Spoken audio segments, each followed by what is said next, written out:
everybody, and welcome to another installment of MegoMuseum's Vintage Mego. This week, we're heading to the high seas to talk about one of Mego's most short-lived and underappreciated lines, the world's greatest super pirates.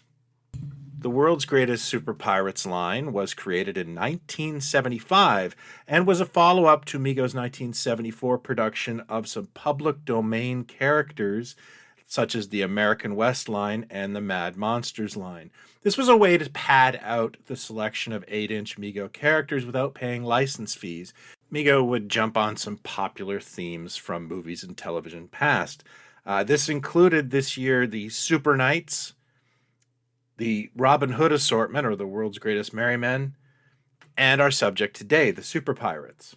The motivation for this may have also stemmed from a competing line of 8-inch action figures that came out from toymaker Matchbox in 1974. The Fighting Furies line was very similar to Mego and competing with them for dollars, so Mego creating a lower-cost pirate line may have been a really motivating factor for them to get into this business.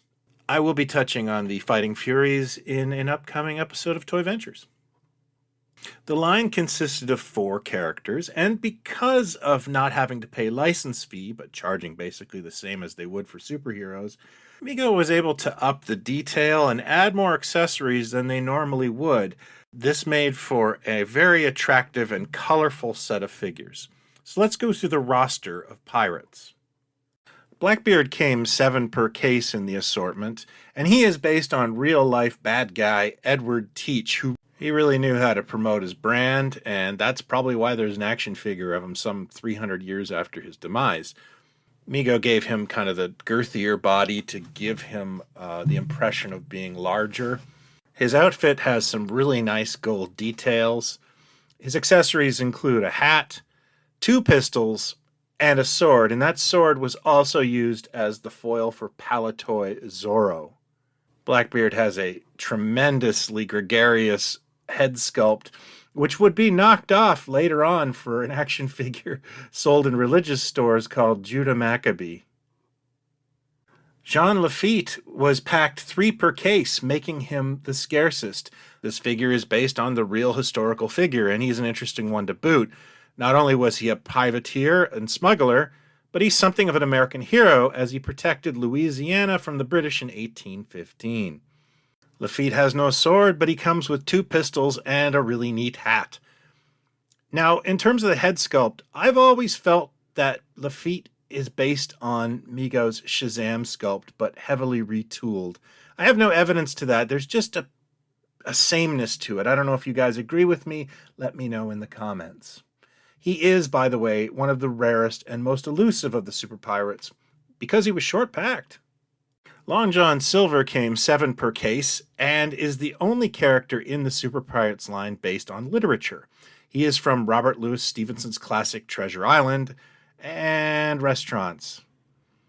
Mego certainly sculpted the character a good deal more handsome than he's been depicted on screen.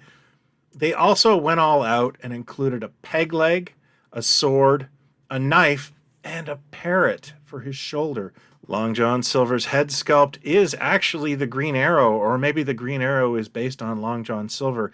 It's not sure. It's a chicken and egg situation, but they do have very similar details.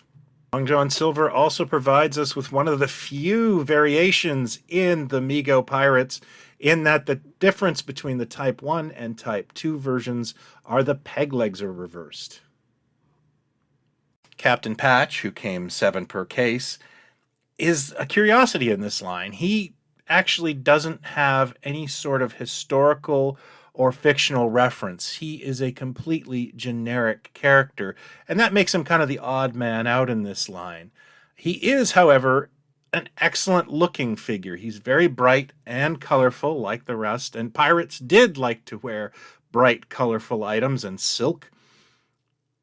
He comes with a pistol and a rifle, and unfortunately, I can't seem to get this figure to hold the rifle. It's almost a 50-year-old figure. I don't want to take his thumb off to to make a video, but as you can see, it is a unique item that he only came with.